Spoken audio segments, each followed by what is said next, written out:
AC voltage check करने के लिए नॉब को एसी वोल्टेज पर मूव करके डिस्प्ले में वेरीफाई करना है। चलिए अब टीपीएन यानी कि triple pole with neutral MCB में एसी वोल्टेज चेक करते हैं। टीपीएन एमसीबी में न्यूट्रल को चेक करने के लिए सबसे पहले ब्लैक लीड को अर्थ टर्मिनल पर लगाएंगे और फिर बारी बारी से रेड लीड को हर टर्मिनल पर लगाकर चेक करेंगे और देखेंगे किस टर्मिनल पर लगाने से वोल्टेज जीरो आ रही है।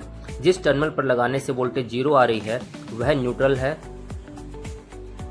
और बाकी तीन रेड येलो ब्लू तीन फेज हैं और उनकी कॉरस्पॉन्डिंग वोल्टेज मल्टीमीटर में शो हो रही है। आर, वाई और बी तीनों फेजेस की वोल्टेज अर्थ के रिस्पेक्ट टू चेक करेंगे। फेज और अर्थ के रिस्पेक्ट टू वोल्टेज चेक करने के बाद सेम प्रोसेस हम फेज और न्यूट्रल के बीच में करेंगे, जिससे हमें पता चलेगा फेज और न्यूट्रल में भी सेम वोल्टेज आ रही है जो फेज और अर्थ में आ रही थी।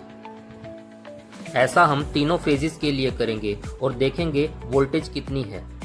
फेज और न्यूट्रल के बीच की वोल्टेज को ही फेज वोल्टेज बोला जाता है। दो फेज के बीच की वोल्टेज को लाइन वोल्टेज बोलते हैं। फेज वोल्टेज को √3 से मल्टीप्लाई करने पर जो वोल्टेज आती है उसे ही लाइन वोल्टेज बोला जाता है। फेज वोल्टेज 63 को √3 से मल्टीप्लाई करने पर लगभग 110 वोल्टेज आती है। ऐसा इसलिए होता है क्योंकि लाइन वोल्टेज फेज वोल्टेज की √3 गुना होती है और लाइन वोल्टेज को √3 से डिवाइड करने पर फेज वोल्टेज आती है।